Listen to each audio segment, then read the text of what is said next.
Ya, sementara itu juga kita juga ingin memantau pemirsa bagaimana kondisi kebakaran lahan dan juga hutan yang terjadi dan berlangsung di Sampit, Kota Waringin Timur, Kalimantan Tengah. Kita lihat mungkin visual yang bisa menggambarkan kondisi yang juga cukup mengganggu aktivitas warga. Pasti. Karena jarak pandang kabarnya juga cukup sulit gitu ya untuk melakukan aktivitas di luar ruangan. Ya, karena kebakaran hutan atau lahan ini juga telah menimbulkan kabut asap yang begitu pekat. Kalau Anda lihat, warnanya bahkan sudah mulai menghitam gitu pemirsa, yang menyelimuti wilayah kota Sampit. Kabut asap terparah terjadi pada hari Senin pagi, tepatnya pada hari terakhir masa perpanjangan status tanggap darurat bencana.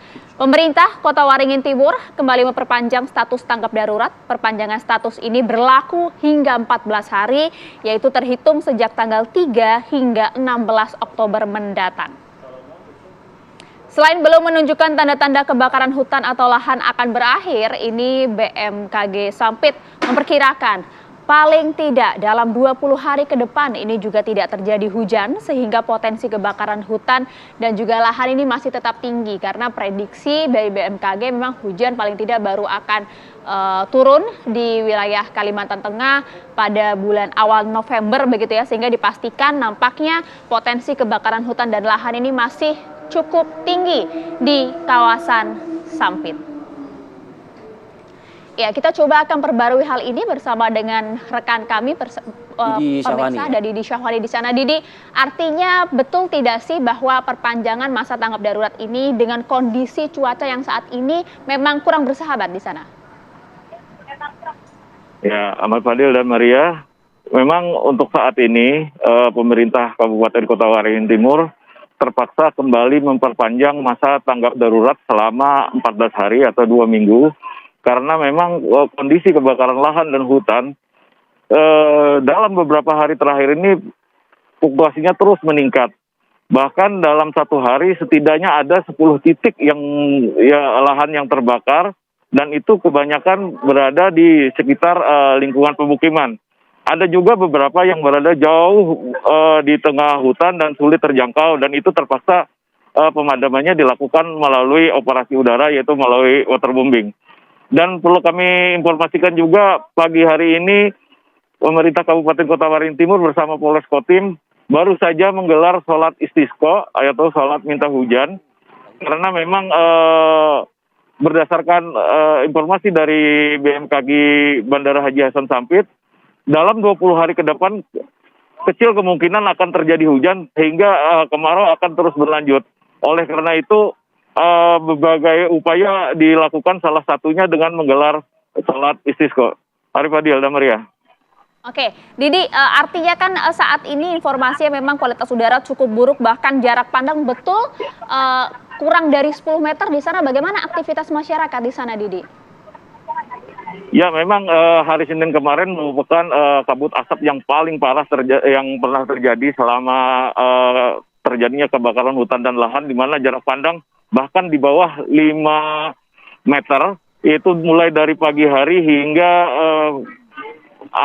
jam 9 pagi. Namun untuk hari ini meskipun kabut asap masih terus terjadi, tapi kabut asapnya tidak terlalu pekat. Namun demikian jarak pandang juga cukup membaik, yaitu sekitar 50 hingga 100 meter. Tentu saja hal ini sangat berpengaruh terhadap aktivitas warga, terutama para pelajar, di mana pemerintah Kabupaten Kota Waringin Timur melalui Dinas Pendidikan terpaksa meliburkan siswa, yaitu mulai dari SD, SMP, dan SMA, serta juga pendidikan dasar, taman kanak-kanak, karena memang sudah tidak memungkinkan lagi, karena berdasarkan data ISPU dari Dinas Lingkungan Hidup, kita berada di level hitam atau level berbahaya, sehingga sangat rentan sekali terpapar penyakit ISPA. Maria. Sebetulnya penyebab dari kebakaran hutan dan lahan ini apa, Didi? Kalau bisa dipetakan begitu ya. Apakah memang menyalahkan kondisi cuaca, dalam hal ini alam, atau memang ada oknum-oknum tidak bertanggung jawab? Ya, memang kami dalam beberapa kesempatan pernah bertanya hal ini kepada BPPD Kabupaten Kota Waringin Timur. mereka berkeyakinan terjadinya kebakaran hutan dan lahan ini adalah unsur kesengajaan. Sebab menurut mereka api tidak mungkin akan hidup sendiri, jadi ada faktor yang menyulutnya. Dan namun yang disayangkan juga sampai sejauh ini belum ada pelaku selain 2 orang yang di awal-awal kebakaran terjadi kebakaran hutan dan lahan yang ditangani oleh Polres Kotim. Untuk selanjutnya bahkan tidak ada sama sekali penindakan yang pernah dilakukan oleh aparat Polres Kota Waringin Timur. Hal ini tentu saja banyak menjadi tanda tanya masyarakat. Kenapa sampai sejauh ini cuma 2 saja pelaku yang diamankan. Demikian, Arif Adil.